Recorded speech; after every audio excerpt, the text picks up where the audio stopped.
Bonjour tout le monde, j'espère que vous allez bien. Alors, la vidéo aujourd'hui va traiter de déclaration d'impôts, de crypto-monnaie et particulièrement du nouveau formulaire de Revenu Québec qui s'intitule Déclaration relative aux crypto-actifs. C'est le formulaire TP 21.4.39.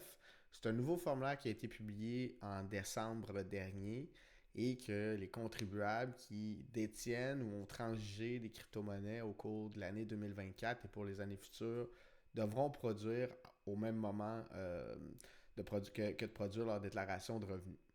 Alors, ce formulaire-là fait suite à des annonces qui avaient été faites dans le budget du Québec de mars 2023. Et quand il est sorti, il a causé, je vais dire, une petite panique auprès de certains investisseurs parce que Revenu Québec demande dans ce formulaire-là un degré de précision assez élevé par rapport aux opérations des contribuables sur leurs cryptoactifs.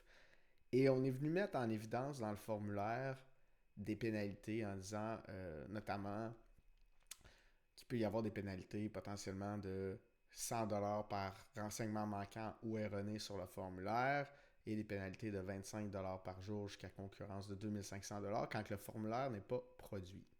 Dans la première version du formulaire également, on disait aux contribuables essentiellement de donner l'information qu'on demande et de venir annexer euh, le détail des transactions effectuées au cours de l'année qui permettait de finalement calculer les totaux qu'on mettait sur le formulaire.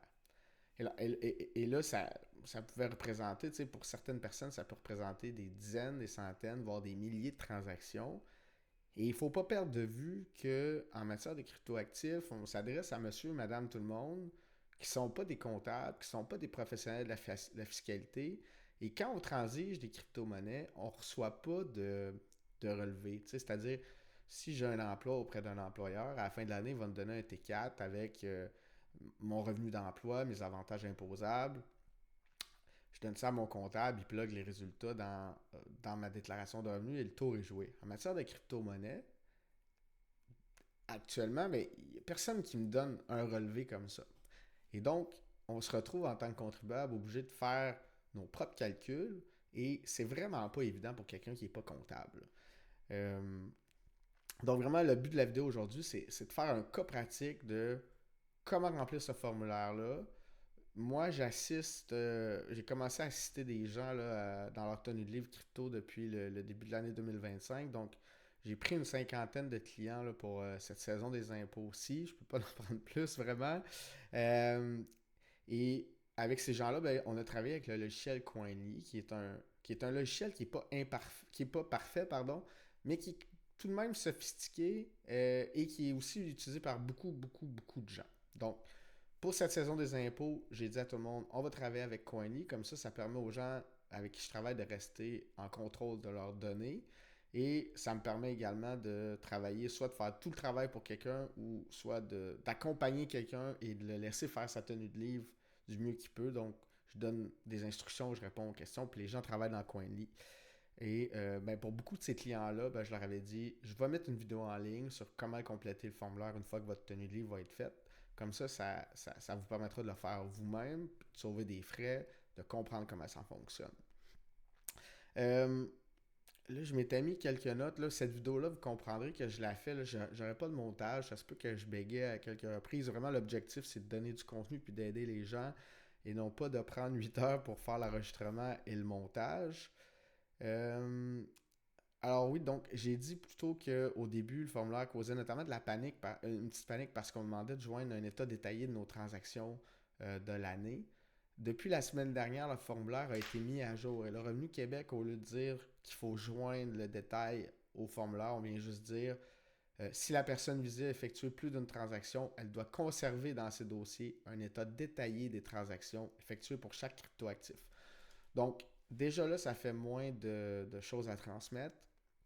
Mais ça nous oblige quand même à, et là on va le voir, à faire une vraie tenue de livre parce que le formulaire nous demande de venir ventiler, c'est-à-dire de venir donner le détail par type d'actif, de combien j'en ai vendu, combien j'en ai acheté lorsque j'ai des transactions d'achat-vente.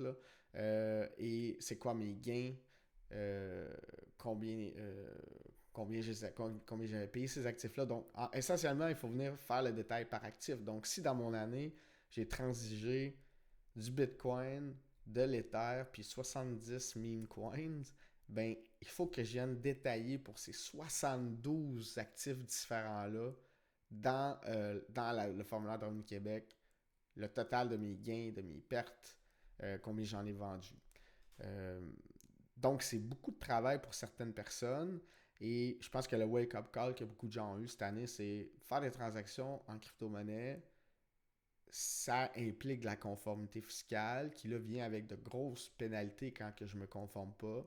Et donc, je pense que beaucoup de gens ils ont réalisé puis ont dit là, trader sur mon divan, 50 transactions par soir à coût de 5-10$, ça n'a peut-être pas de sens quand à la fin de l'année, ça me demande des heures et des heures de travail si je veux me conformer. Puis comme je disais, ben monsieur, madame, tout le monde, c'est pas des experts comptables, donc ça peut être compliqué pour le faire et parfois quelqu'un a juste 500$, 1000$ de valeur en crypto-monnaie, donc il ne peut pas se payer les services d'un professionnel. C'est pas réaliste de dire je vais payer un professionnel à 200, 300, 400$ de l'heure pour m'assister avec ça si j'ai juste 1000$ de crypto.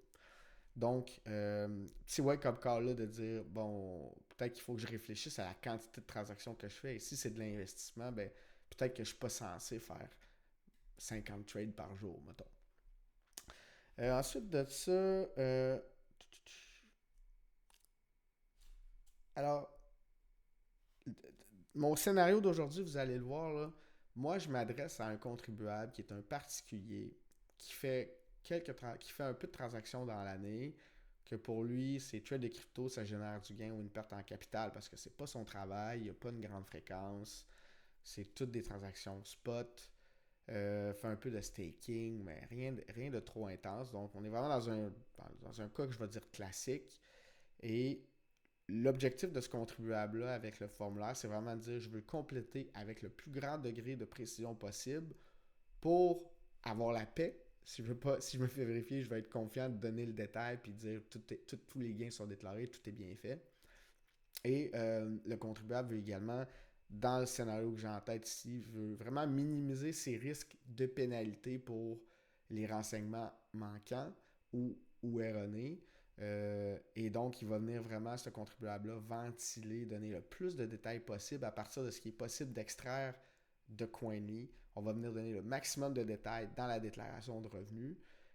Et c'est l'approche que je prends avec mes clients cette année parce que le formulaire étant nouveau, et là, jusqu'à la semaine dernière, on demandait l'état détaillé des transactions. On a mis en évidence les pénalités possibles sur le formulaire. Donc, on ne connaît pas le niveau de rigidité avec lequel Revenu Québec va venir, disons, enforce ce formulaire-là. Alors, dans le doute, ben, on prend l'approche de dire on va essayer de se conformer le plus possible à la lettre de ce formulaire-là. Et là, je dis ça parce qu'il y a possiblement des gens ou des comptables qui vont compléter le formulaire en disant ben, regarde, donne-moi pas le breakdown de tous tes actifs, combien tu as tradé. On va juste s'assurer de déclarer le revenu. Puis on va par exemple écrire, au lieu d'écrire, disons, Bitcoin plus 100$, Ether plus 100$, Cardano plus 100$, on va juste écrire crypto-monnaie plus 300$. Et on va déclarer le gain, mais on ne mettra pas le détail. C'est peut-être une approche qui va être acceptée par Revenu Québec. C'est peut-être une approche où Revenu Québec n'appliquera pas de pénalité pour renseignements manquants ou erronés, notamment si tous les gains sont déclarés, là, disons. Et j'espère que cette approche-là va être prise, c'est-à-dire de donner un peu de corde ou un peu de lousse aux contribuables qui désirent se conformer, qui déclarent leurs gains, qui paient leurs impôts. Mais dans le doute, trop fort casse pas, comme on dit. Alors, moi, je vais vraiment dans une approche que je donne du détail. Alors, on va se lancer. Cette vidéo-là va possiblement être longue parce que l'objectif, c'est vraiment là, de donner du vrai contenu pour aider les gens. Donc, je vais aller dans le détail aujourd'hui. Et c'est aussi en même temps ben, une façon pour moi de donner du contenu gratuitement à ma clientèle, donc aux gens avec qui j'ai travaillé. Donc, je veux vraiment leur donner, je veux les aider pour vrai et non pas juste leur dire des grandes lignes. Là. Donc, alors voilà, on va se lancer. Et avant ça, on va venir regarder un peu le, le formulaire de Revenu Québec. Là, il a l'air de ça. Si vous faites affaire avec un logiciel d'impôt, moi j'ai fait mes impôts avec Turbo Impôt, pardon, et dans Turbo Impôt, de la façon qu'on complète ça à travers les étapes de ce logiciel-là, ben, on a mis les données relatives aux crypto-monnaies dans Turbo Impôt et à la fin, ça a généré le formulaire pour moi.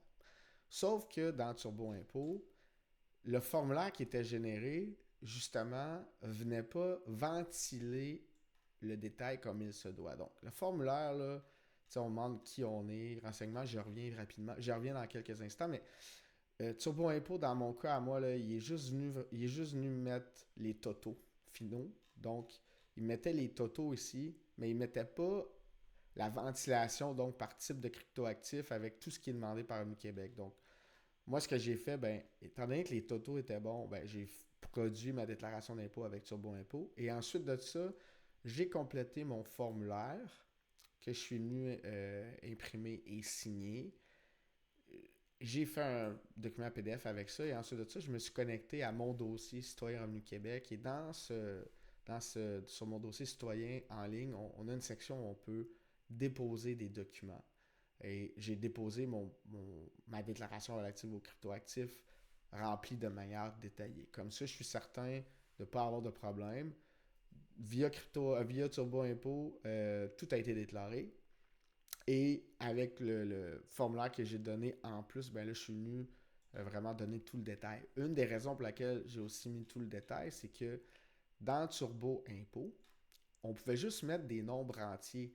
Donc, disons, nombre total de Bitcoin transigés. Je pouvais juste mettre des nombres entiers, mais pour beaucoup de gens qui transigent des Bitcoins à coût de 1 Bitcoin, 2 Bitcoin, 3 Bitcoin, on est pas mal tout le monde est en fraction. Donc, on me retrouvait avec un résultat spécial où si j'arrondissais à l'entier le plus près, je pouvais écrire que j'avais vendu 0 Bitcoin, mais ça pouvait représenter une somme relativement importante, là, par exemple plusieurs centaines de dollars, mais j'écris que j'en ai vendu 0 parce que j'arrondis. Là. Donc c'est pour ça que moi, j'ai produit mes impôts avec Turbo Impôt et ensuite de ça, je suis allé déposer mon formulaire dûment complété dans la section Mon dossier citoyen de Revenu Québec en ligne.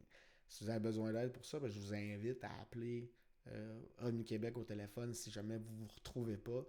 Mais leur site est plutôt bien fait, là, honnêtement, vous devriez vous y retrouver. Donc, rapidement, le formulaire, là, dans ma situation, moi, on s'intéresse à quelqu'un qui a fait des transactions au cours de l'année.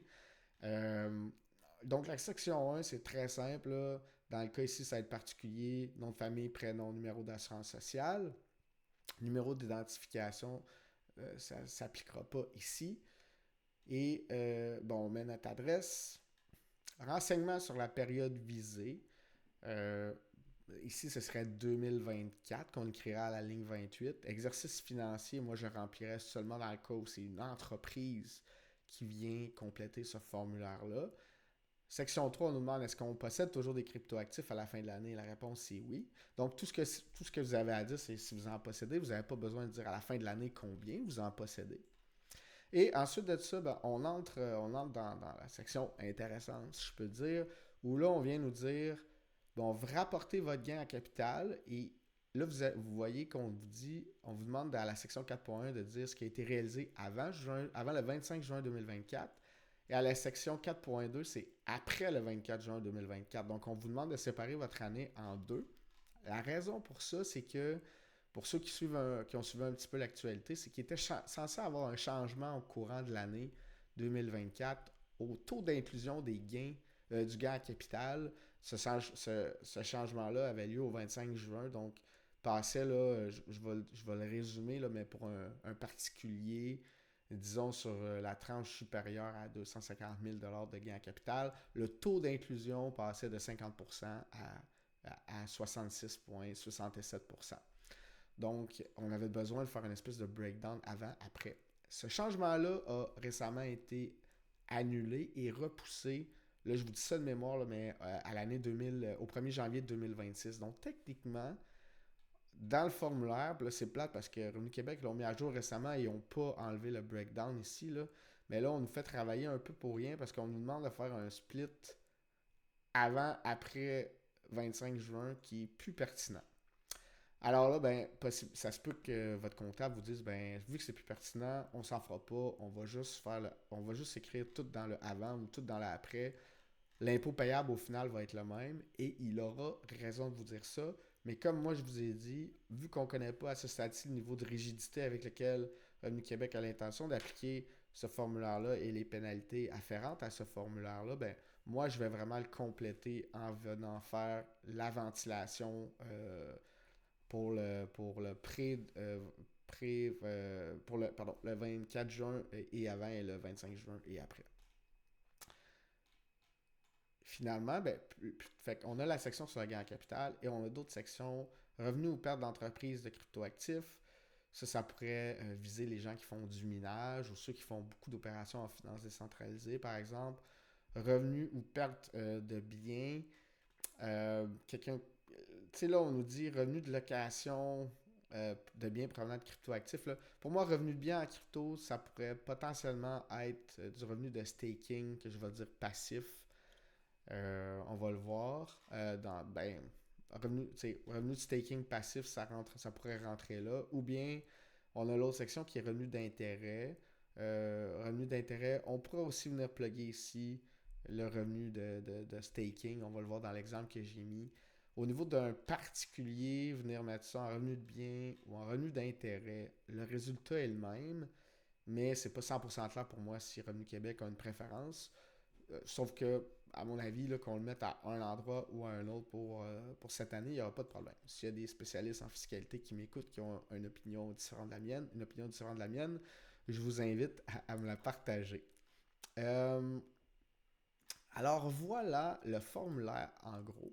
Et là, on s'en va dans Coinly. Comme j'ai dit, ben, moi avec ma clientèle, on travaille avec Coinly cette année. C'est pas parfait, mais pour monsieur, madame, tout le monde, c'est pas mal le logiciel le plus populaire, je dirais, là, sur la planète. Et c'est aussi un logiciel dont la prise en main est relativement facile.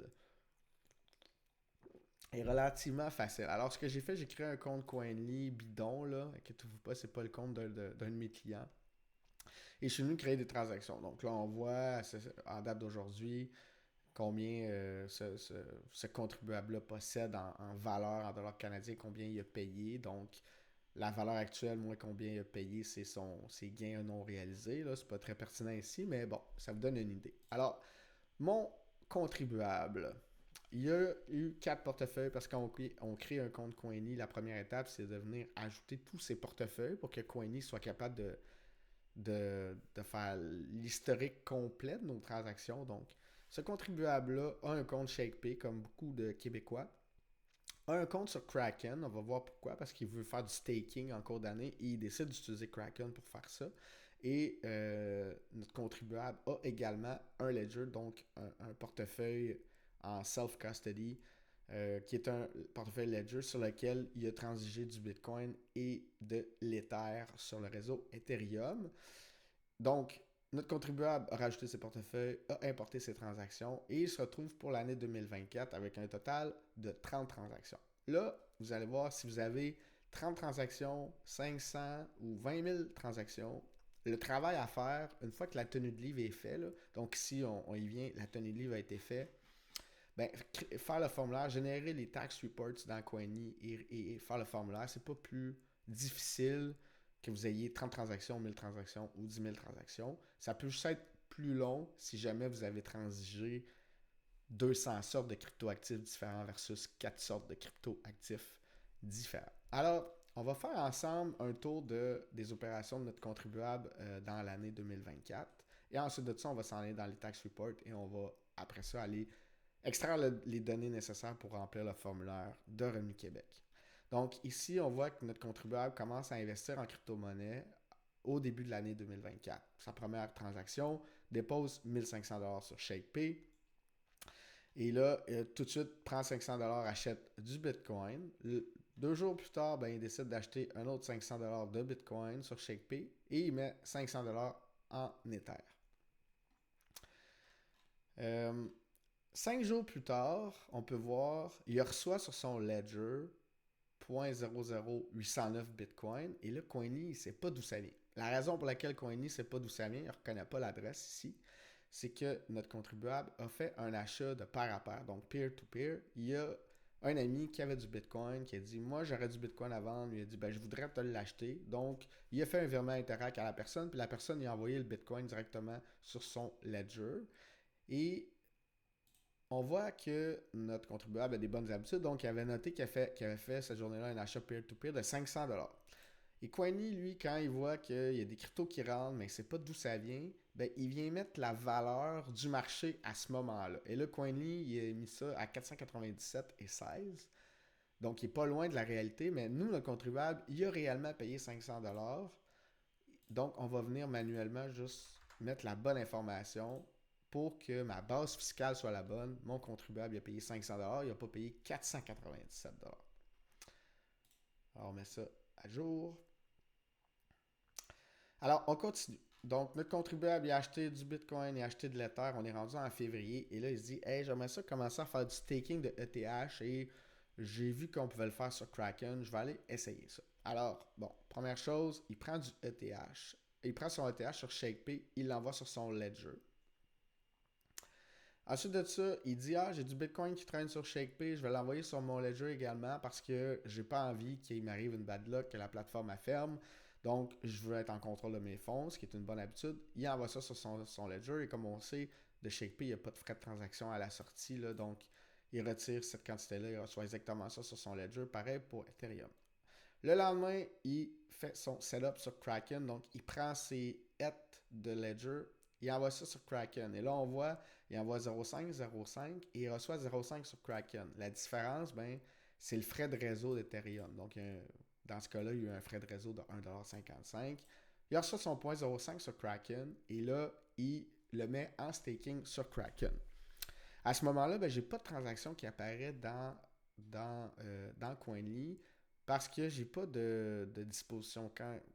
J'ai pas de disposition dans ce cas-ci, je pense que c'est raisonnable pour le contrôleur de dire c'est ETH qu'il prend, les dépose sur Kraken, il participe à un programme où Kraken lui donne des rewards pour faire du staking. Donc, il n'y a pas d'opération fiscale ici, c'est de l'Ether qui reste de l'Ether. Et à partir, et là on voit que pour le reste de l'année, ben, à tous les premiers du mois, Kraken va lui payer ses revenus de staking qu'on vient ici identifier comme reward dans Coinly. Et là, le 1er mars, il reçoit 0.001. Puis là, pour simplifier, j'ai mis 0.001 partout. Et là, on peut voir que la valeur en dollars canadiens à chaque mois, elle varie en fonction de la valeur de ETH à ce moment-là, mais ça, Coinly nous le met automatiquement. Donc, il reçoit ses Rare Rewards. Et là, le 5 mai 2024, notre contribuable, il décide d'échanger une partie de son Ether qu'il avait envoyé sur son Ledger pour des meme coins. Donc, il fait deux transactions.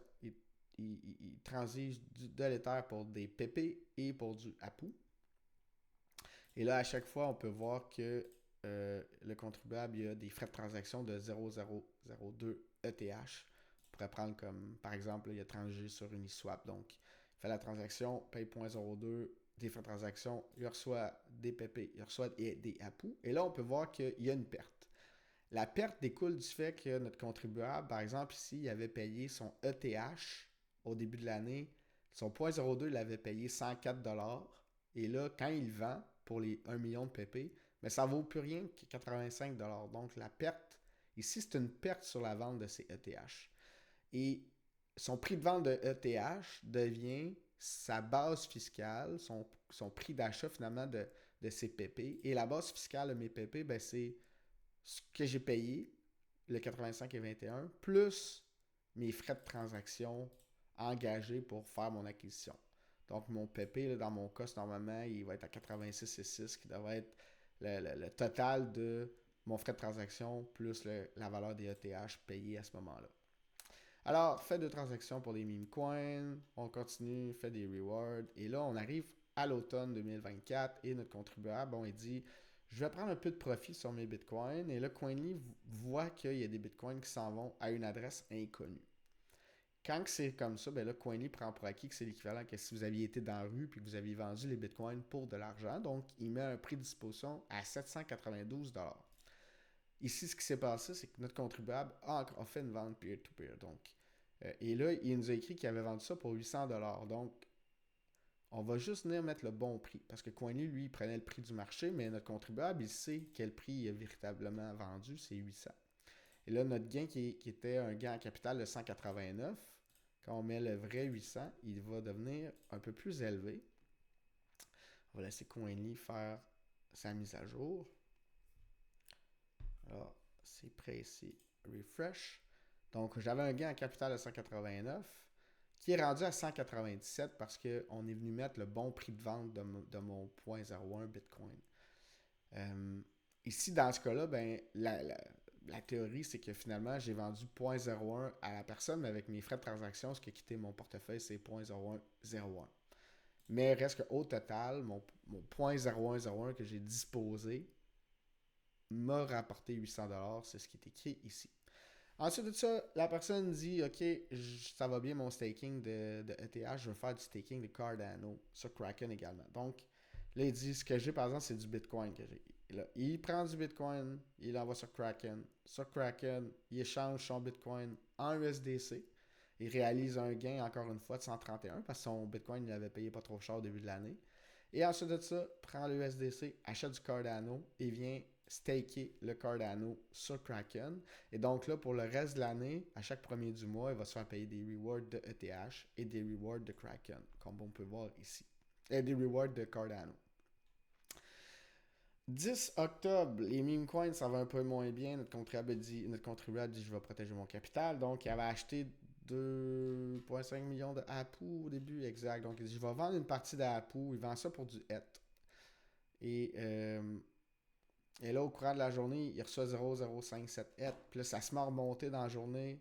Il décide de racheter, mais là, le prix a augmenté, fait qu'il en reçoit moins. Puis à la fin de la journée, il dit ah non, là, je fais plus confiance à ça, je vends toutes les APU qui me restent. Donc, il vend tout ce qui reste pour cette quantité-là de ETH. Et là, il réalise finalement une perte sur les APU qu'il avait acheté au début de l'année. Au milieu de l'année. Et là, finalement, pour le reste de l'année, il n'y a plus d'autres transactions sauf mes rewards qui rentrent automatiquement à chaque premier du mois. Donc, fin 2024, notre contribuable se retrouve avec des balances qui correspondent à mes holdings ici que je vois dans Coinly. Et pour mes 30 transactions, et là, notre contribuable est prêt à venir générer son rapport pour l'année, son tax report pour l'année, et à venir compléter son formulaire TP 21.4.39. Alors, on peut voir que les gains en capital réalisés au courant de l'année, c'est 238$. Ça, c'est les gains totaux. On voit un income de 83,8$. Ça, c'est le total en dollars canadiens de tous les rewards de staking que j'ai reçus de ETH et de Cardano. Et j'ai des costs and expenses de 9,39$. Ces costs and expenses-là, c'est les frais essentiellement qu'on n'est pas capable de venir rattacher directement à un achat ou à une vente. C'est-à-dire que si pour vendre du Bitcoin, la plateforme me charge un frais de 100$, je vends 10 000$ et je paye 100$ de frais, essentiellement mon gain en capital va être réduit de mes frais parce que c'est des dépenses engagées pour disposer de mon bien. À l'inverse, ça peut être aussi comme dans l'exemple que je donnais avec les achats de meme coin plutôt, ben, si j'ai un frais d'Ether pour swapper de l'Ether en meme coin, ben, le frais que j'ai payé pour acheter mes meme coins va se retrouver dans la base fiscale, dans mon cost basis de mes meme coins. Donc plus tard, quand je vais vendre, ben, le gain en capital ben, il va être diminué du frais que j'avais payé à la base, en plus du prix payé directement en Ether. Mais il y a des frais qu'on n'est pas capable de rattacher à un achat ou à une vente directement.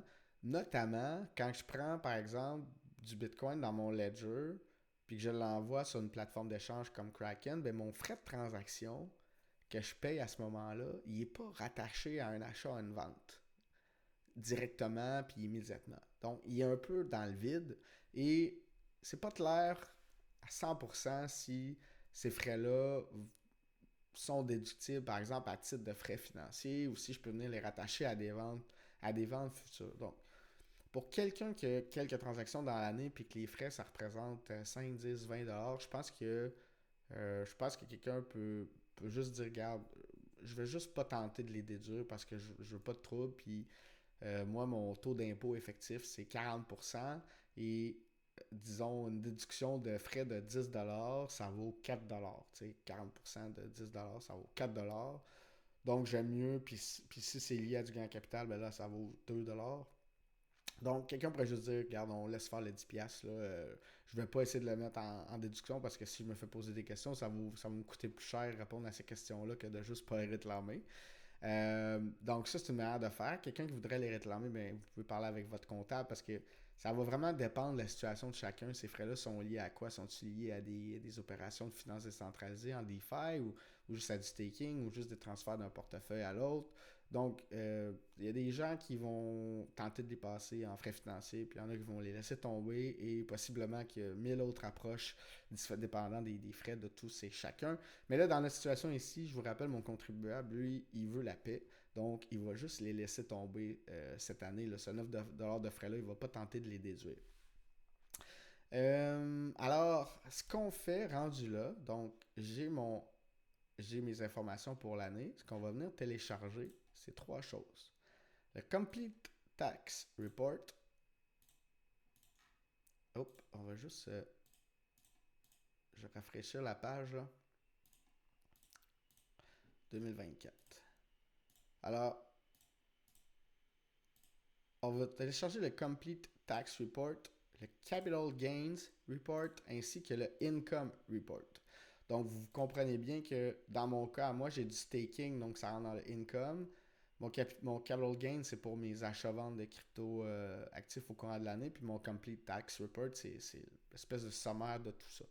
Moi, avant de lancer la vidéo, là, je l'ai téléchargé. Donc, je l'ai sur mon écran ici de droite que vous ne voyez pas, mais je vais vous l'emmener dans l'écran principal dans quelques secondes. Alors, Complete Tax Report de Coinly, je vais l'ouvrir. Ça a l'air de ça. Donc, donc ce qu'on peut voir, c'est dans mon année des dispositions, donc des crypto-monnaies que j'ai disposées. J'ai 15 transactions. J'ai vendu au total pour 2500. Ça valait, mes prix d'achat, c'était 2310. Profit total, mes pertes et mon net, c'est 233,36, ce qui correspond à mon net. À mon net. Et là, vous voyez que le rapport ne concorde pas parce que j'ai joué avec les chiffres. Donc, on va juste le télécharger à nouveau. Complete Tax Report. Alors, c'est les joies de faire une vidéo sans vouloir faire de montage. Alors, j'avais joué un petit peu avec les chiffres avant de lancer l'enregistrement. Alors, on voit que mes gains, finalement, mon net, c'est 238,50. Et là, cette fois-là, ça balance avec la réalité.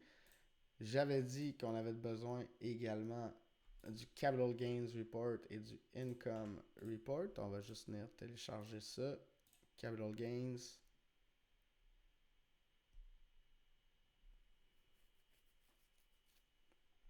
Et Income.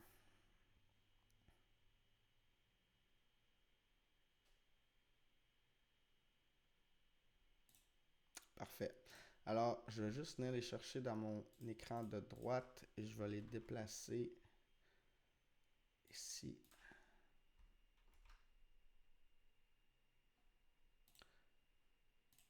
Je vais fermer ça.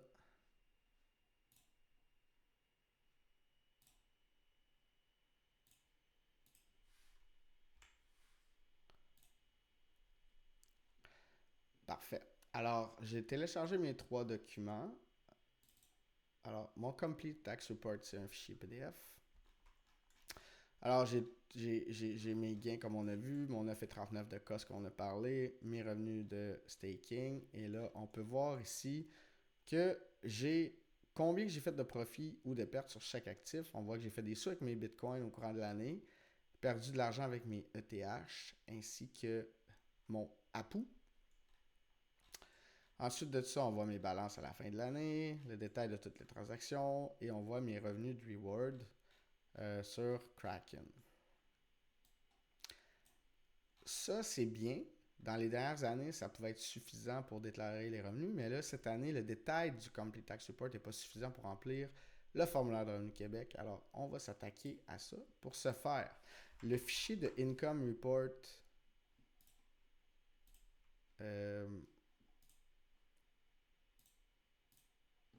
le fichier de Income Report et de Capital Gains Report, c'est un fichier CSV.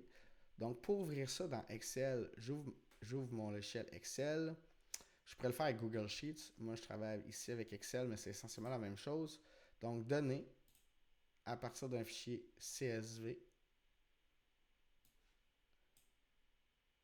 Et là, je vais venir sélectionner. On va commencer avec le Income Report, importer. Charger. Et là, tout apparaît ici dans Excel. Et au niveau du formulaire de Revenu Québec, le but, c'est d'aller chercher le total de mes rewards avec la ventilation par type de cryptoactifs pour venir le mettre ici à la section, à la section des revenus d'intérêt. Pour un contribuable là, qui est un particulier, qui n'a pas de dépenses liées à son staking, je crois que c'est très raisonnable de venir le mettre ici dans le revenu d'intérêt. Ça ne coûte pas plus cher d'impôt que de mettre, par exemple, un revenu de bien. Là. Alors, pour calculer ça, là ici, c'est assez facile, je pourrais le faire manuellement, mais imaginez quelqu'un qui a des centaines et des centaines de lignes ici. La façon de le faire, c'est ce que je vais faire. Puis le fait qu'il y ait ici, mettons, à peu près 13 lignes versus 100 lignes, c'est le même travail. Donc, dans Données, dans Insertion, je vais sélectionner Tableau croisé dynamique. Et là, juste avant de faire ça, j'avais oublié quelque chose. Je vais faire CTRL-F pour venir remplacer tous mes points par des virgules parce que mon Excel est en français. Donc, j'ai mis remplacer point, virgule, remplacer tout. Alors là, dans mes cellules ici, on voit que les points sont rendus des virgules. Alors, insertion, tableau croisé dynamique. Et là, ça dit tableau plage. Alors, je vais venir sélectionner ici comme ça ma date, mes actifs, mes montants. Je fais OK.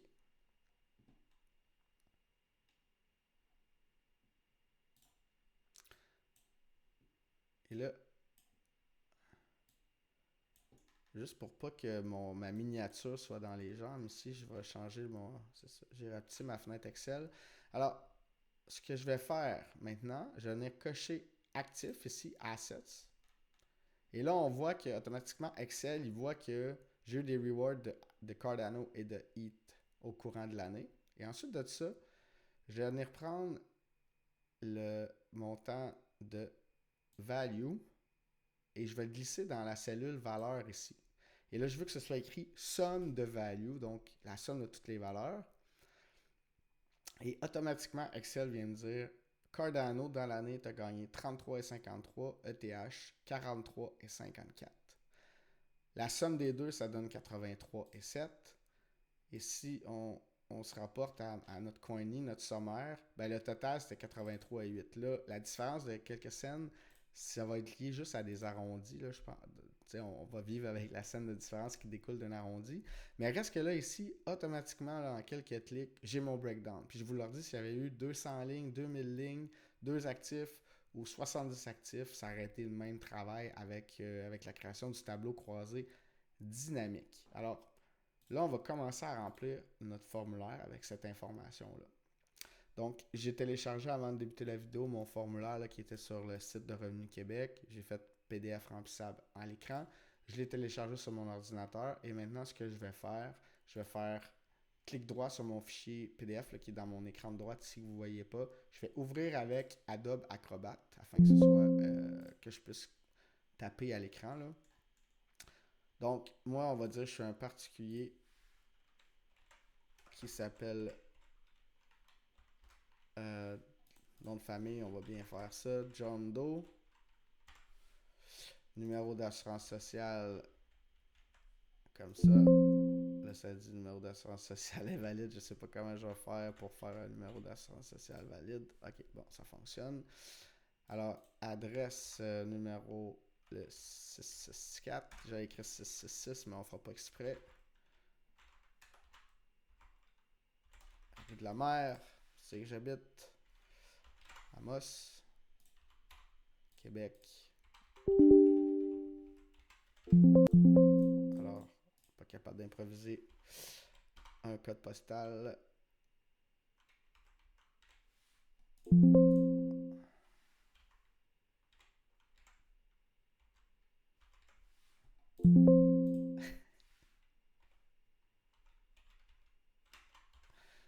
On va l'avoir. Parfait. Là, j'indiquerai mon numéro de téléphone avec qui on peut. Là, ça, c'est encore une compagnie, ça ne m'intéresse pas.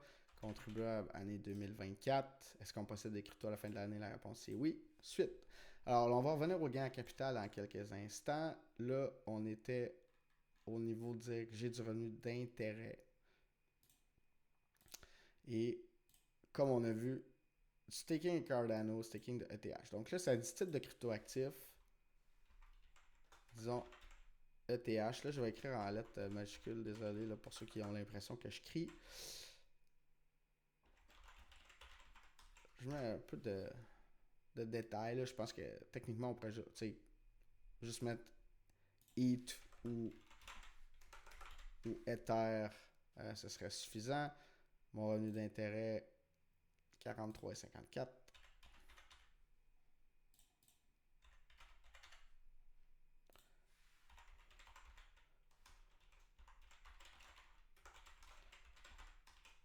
Encore là, je répète, il demande le type de cryptoactif, donc ce serait suffisant d'écrire seulement Ether Cardano. Là. 33, 39 et 53.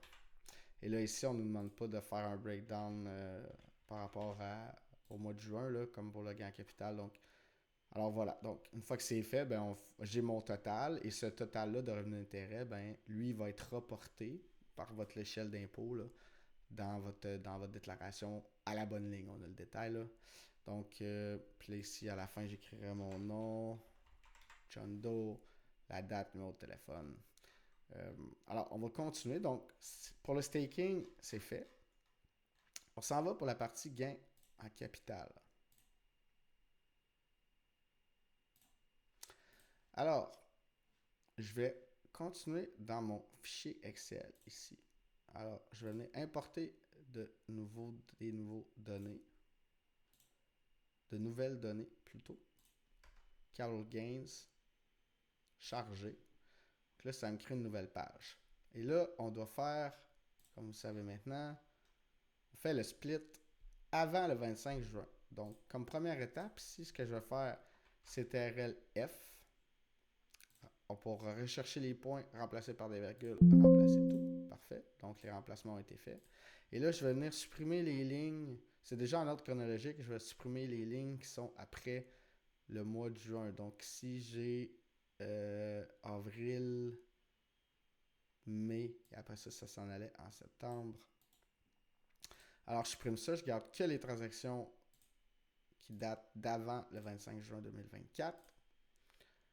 Alors, je vais faire insertion, tableau croisé dynamique. Je vais sélectionner comme ça mes titres. OK. Là, je vais rapetisser ma fenêtre pour que ma miniature ne soit pas dans les jambes une fois de plus. Parfait. Alors, pour mon tableau croisé dynamique, je vais cocher les actifs ici. Donc, là, ce qu'on peut voir, c'est que dans cette période-là, j'ai transigé du Bitcoin, de l'Ethereum, du USDC.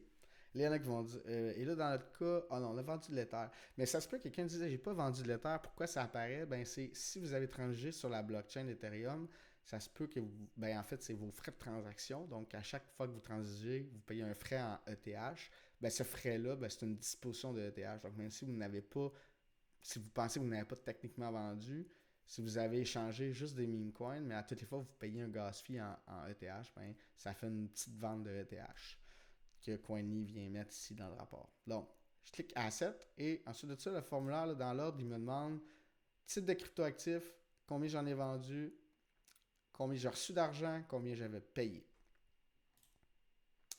Alors, combien j'en ai vendu, c'est le amount. Et là, on veut que ce soit écrit somme de amount. Si ce n'était pas écrit ça, je peux aller sur paramètres et là, sélectionner somme. Ensuite, somme, combien j'ai reçu, c'est mon proceeds. Combien j'avais payé, c'est mon cost. Et mon gain loss, ben là, il va se calculer automatiquement dans le formulaire, mais on va le mettre ici. Donc, alors, tout le sommaire est là. Et là, ça vient vraiment additionner tous vos achats toutes vos dispositions finales. Donc, si dans l'année, j'ai acheté un Bitcoin que j'ai revendu le lendemain, que j'ai racheté le surlendemain, que j'ai revendu, ben là, j'en ai vendu deux dans l'année. Je n'ai toujours juste eu un, mais je n'ai quand même vendu deux fois un. Donc, ma somme de Bitcoin ici, ce serait deux dans ce que je viens de dire.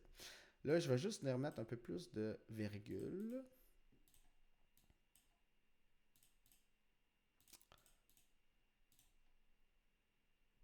Et là, on voit que je ne cliquais pas au bon endroit. Voyons. Parfait. Donc, bon, là, j'ai pas besoin de plus de virgule parce que j'avais mis des chiffrons. Et toutes ces sommes-là ici, c'est des sommes en dollars. Je vais les mettre en dollars. Alors, ce qu'on peut voir, c'est que pour la période, ben, j'ai fait 295 et 19. Là, vous allez me dire, ça ne balance pas avec le rapport Coiny qui était à 2,38. Là, je vous rappelle qu'on est juste dans les transactions avant le 25, avant le 25 juin 2024. Donc, Bitcoin, là, ce que je vais faire, moi, je vais juste faire un screenshot ici, là, puis je vais ouvrir ce détail-là sur mon écran de droite pour être capable de remplir le formulaire avec vous. Donc, j'ai transigé, j'ai fait des gains en capital avant le 25 juin 2024. Je coche ici et on y va. Premier actif, Bitcoin, nombre total d'unités. Là, moi, tout ce que je vais faire, c'est que je reprends les données qu'on a ici. Nombre total d'unités, 0.0202.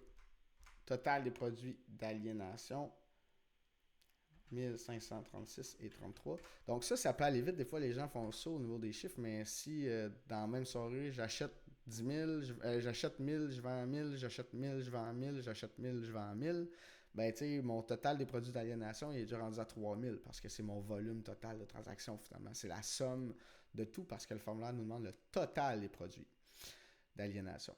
Total des prix d'ajustés, 1205,74. Total des dépenses engagées, quelqu'un qui travaille avec Coiny, ça va être à zéro parce que finalement, disons, les dépenses, si je fais une transaction crypto, mon frais de transaction de la vente de un se retrouve dans le cost de l'autre. Donc, tout est calculé, mais ça se retrouve dans les prix de base rajustés.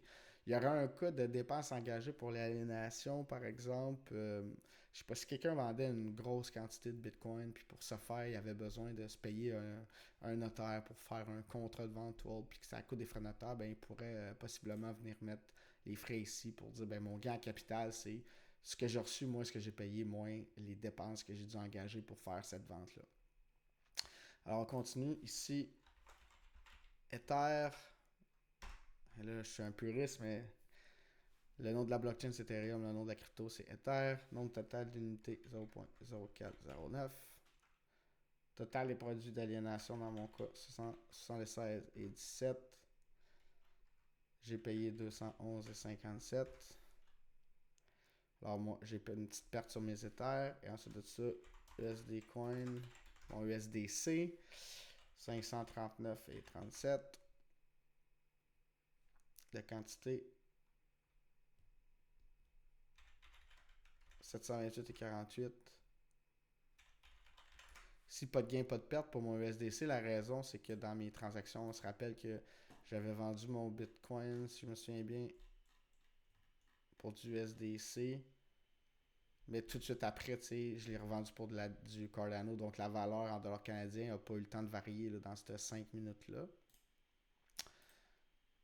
728 et 48, 728 et 48. Parfait. Donc c'est fait. Donc là, j'arrive avec 295 et 19 pour cette période-là qui correspond à ce qu'on avait calculé ici.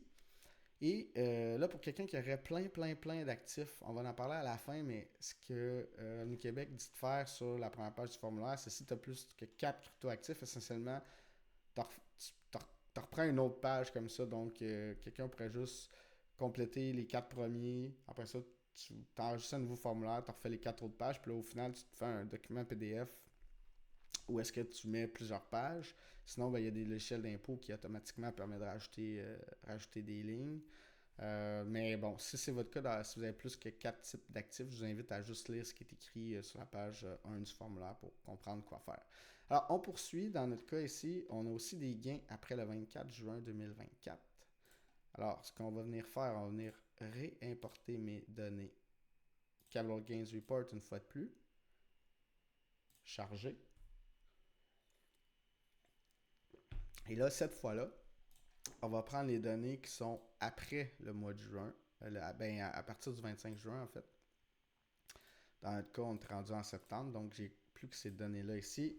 CTRL-F remplace les points par des virgules.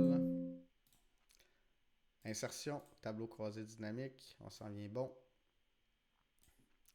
Je sélectionne mes données, je clique sur actif, et là, dans cette partie d'année-là, j'ai transigé seulement du APU et de l'Ether. Et là, on a besoin d'avoir la somme des montants, les proceeds, donc combien je me suis fait payer. Oups, et là, c'est caché par ma miniature, donc je suis venu mettre somme de montant, combien j'ai payé, combien j'ai reçu, combien j'ai payé et mes gains. Et là, notre beau petit tableau ici est créé.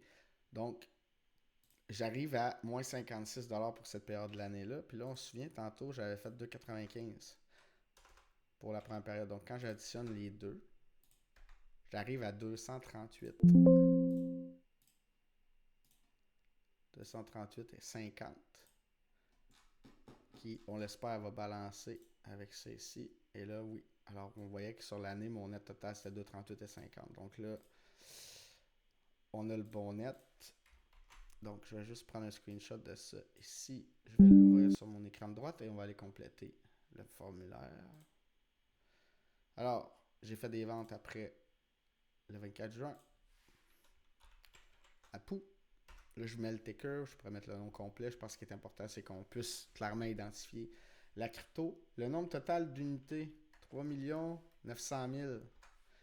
Puis là, on se rappelle, j'en avais juste acheté 2 500 000. Mais la raison pour laquelle j'ai 3 900 000, c'est que je l'avais acheté, je l'ai vendu, je l'ai racheté, je l'ai revendu. Donc, mon total est élevé.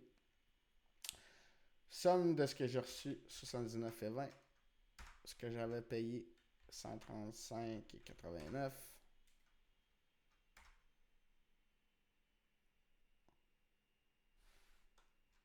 Pour mon Ether.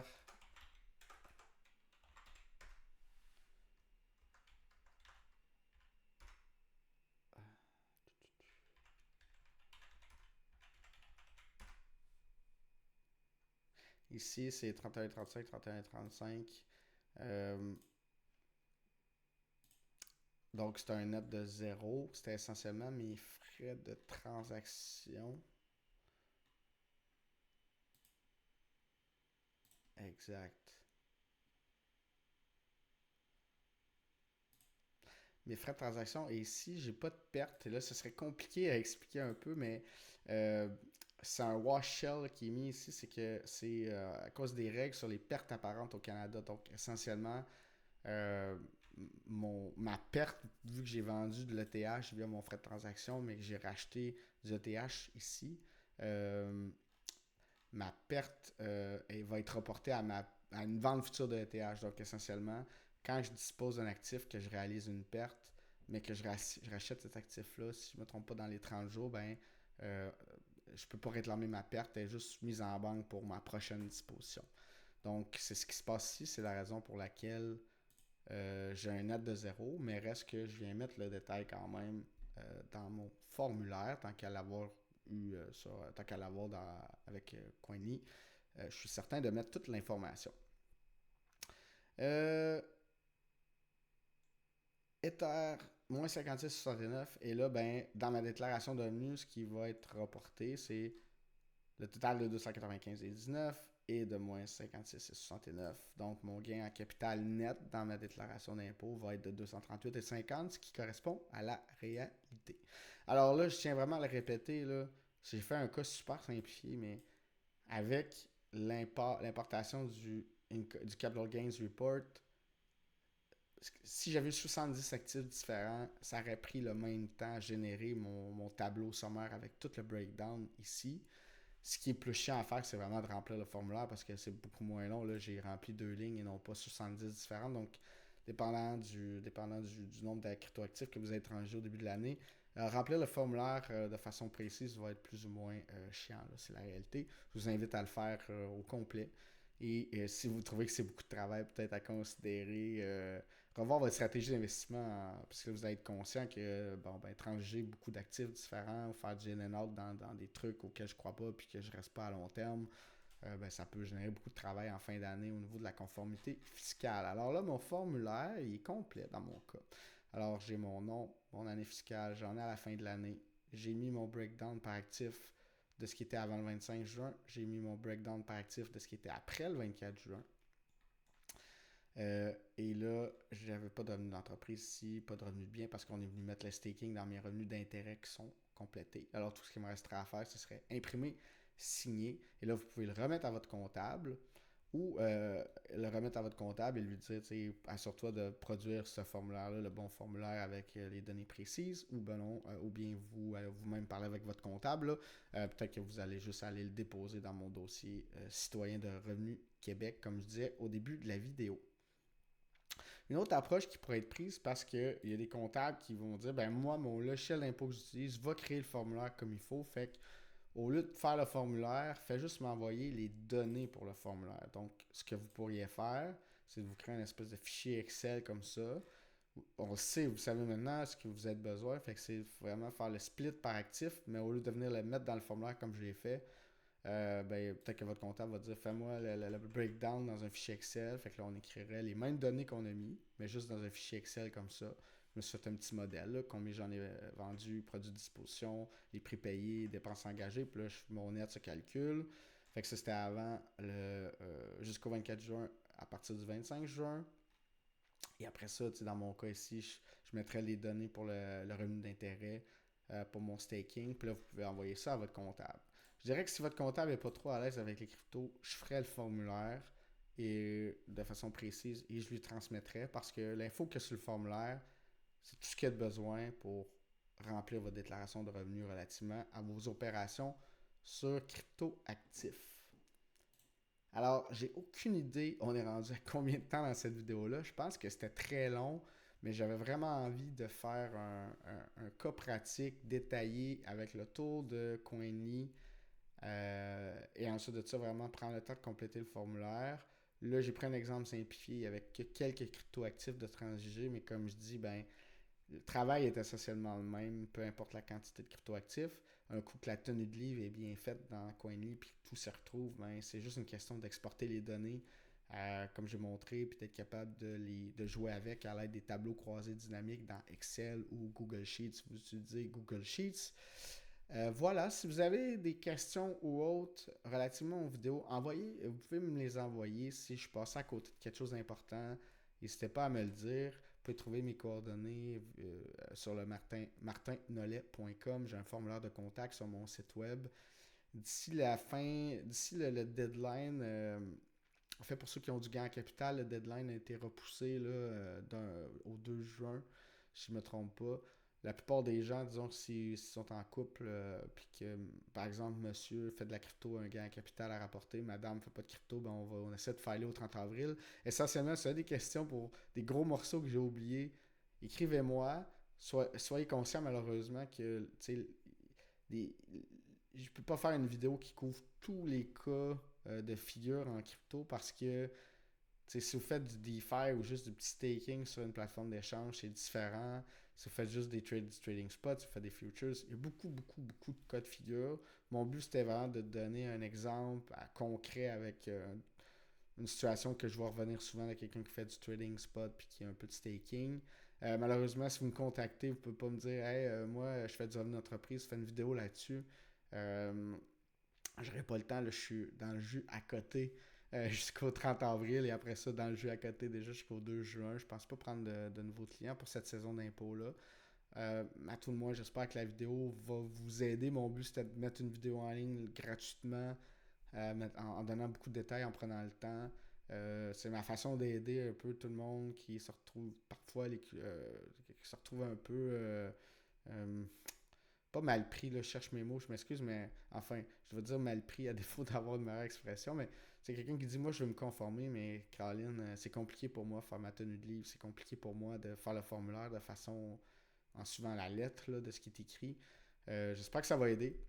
À défaut, si vous dites je suis incapable de faire ma tenue de livre Coinly, j'arrive pas à trouver quelqu'un qui peut me la faire comme il faut avant la fin de l'année, ben, je vous invite à prendre. Dans un premier temps, c'est faites-le comme je l'ai fait ici de façon précise pour vraiment être pas mal certain de ne pas avoir de questions, pas avoir de risque de pénalité. La deuxième meilleure solution, c'est de rapporter vos gains. Donc, à tout le moins, de dire si vous n'êtes pas capable de venir ventiler par actif, venez au moins plugger. Regarde, au début de l'année, j'ai mis 5000. À la fin de l'année, j'ai pas mal tout vendu. Ou tu sais, à la fin de l'année, ça valait 10 000. Je vais déclarer un 5 000 de gains. Puis je vais juste écrire. Je vais venir au moins plugger 5 000 de gains. Tu sais, je vais venir déclarer que j'ai de la crypto. Je vais venir mettre mon gain en capital. Je vais rapporter des gains. C'est comme la deuxième meilleure idée après le faire by the book. Là. C'est mieux ça que de ne pas déclarer ses cryptos parce que là, je veux dire, les pénalités peuvent être assez grosses si vous mentez à cet égard-là, si vous ne produisez pas le formulaire, notamment le 25$ par jour pour le formulaire non produit qui devrait s'appliquer de façon automatique à mon avis. Et après 1 an, 2 ans, 3 ans, ça peut devenir des sommes très importantes. Je vais, moi, essayer dans les prochains mois de mettre en place une plateforme web pour montrer aux gens, monsieur, madame, tout le monde, comment faire leur tenue de livre crypto eux-mêmes. Euh, Malheureusement, je n'étais pas capable de sortir ça parce que c'est une business en soi là, à créer. Je n'étais pas capable de faire ça pour la saison d'impôt 2024 qui se termine bientôt suite à la sortie du formulaire en décembre. Mais j'ai l'intention et j'espère que ça va se réaliser de créer ce site web-là dans les prochains mois pour que ce soit prêt pour la prochaine saison d'impôts, pour que les contribuables québécois soient capables de faire leur tenue de livre crypto de façon, je veux dire, le plus simple possible, le plus rapide possible, sans devoir engager des coûts importants parce que quelqu'un qui a 2-3 000 $ en crypto-monnaie n'a pas les moyens de se payer les services d'un professionnel. Je pense que, là, cette petite parenthèse là, pour Revenu Québec, je pense qu'il ne faut jamais perdre de vue que là, on demande de l'information très sophistiquée à des gens qui ne sont pas des comptables. Sur Revenu Québec, vous m'invitez pour aller jaser d'idées de comment on peut trouver un juste équilibre entre conformité fiscale et les niveaux de détail que Revenu Québec a nécessairement besoin pour s'assurer de cette conformité fiscale-là, tout en restant conscient que monsieur, madame, tout le monde n'est pas des comptables. Comme je dis, ça va me faire plaisir d'aller m'asseoir avec eux et discuter avec eux. D'ici là, le mieux qu'on peut faire, c'est, comme je fais aujourd'hui, un peu de contenu. Ma plateforme devrait sortir idéalement dans les prochains mois. J'espère que ça va aussi aider beaucoup de gens. Et sinon, en terminant, je pense que la conformité fiscale liée aux crypto-monnaies, c'est une réalité qui s'en va pas. Je pense que les contribuables doivent être conscients que transiger des actifs, ça vient avec des obligations de conformité. Et dans les derniers mois, ce que je me rends compte, c'est que beaucoup de personnes qui transigeaient plein de crypto-monnaies alternatives pour finalement souvent finir par tout perdre, ces gens-là, il y en a beaucoup qui vont se dire « Hey, sais-tu quoi, je vais juste accumuler du Bitcoin bien tranquille sur ShakePay, par exemple. Ça me fera pas beaucoup de transactions, ça va me prendre 1 heure faire mes impôts crypto à la fin de l'année, puis j'aurai pas de problème. » Donc, je pense que la conformité va être de plus en plus dans la tête des gens. Et tout ce qu'on doit espérer, c'est que les autorités fiscales vont pas mettre un trop gros fardeau sur les épaules des citoyens, de sorte que les citoyens vont juste dire hey, c'est tellement compliqué de faire ça légalement, même si je veux le faire légalement, que je vais juste rien déclarer, puis je vais le faire au noir, puis je vais acheter juste des cryptos dans des guichets, Bitcoin, etc. Et je vais m'arranger que ça apparaisse nulle part. Il faut pas. C'est le risque que je vois, c'est-à-dire qu'il ne faut pas que les autorités fiscales rendent ça complexe et risqué au niveau des pénalités au point de décourager les gens qui ont envie de déclarer leurs gains, qui ont envie de payer leur juste part, mais qui se disent, Colin, j'ai juste quelques milliers de dollars d'investis, je peux pas me conformer de la façon qu'ils demandent, c'est trop risqué, puis je peux pas me payer les services d'un professionnel. Donc, il y a un équilibre à trouver quelque part. On espère qu'il va être trouvé prochainement. J'espère que la vidéo va vous avoir aidé. Je vous laisse là-dessus parce que là, on est déjà rendu sûrement très loin en termes de durée de vidéo. Alors, je ferme ça. Je vous souhaite une bonne fin de journée, une bonne fin de saison des impôts à tout le monde. Et on souhaite, et je le souhaite à tous mes clients, là, un Bitcoin qui retourne rapidement en haut de la barre des 100 000 américains on l'espère dans les prochaines semaines. Alors, merci. Bonne fin de journée.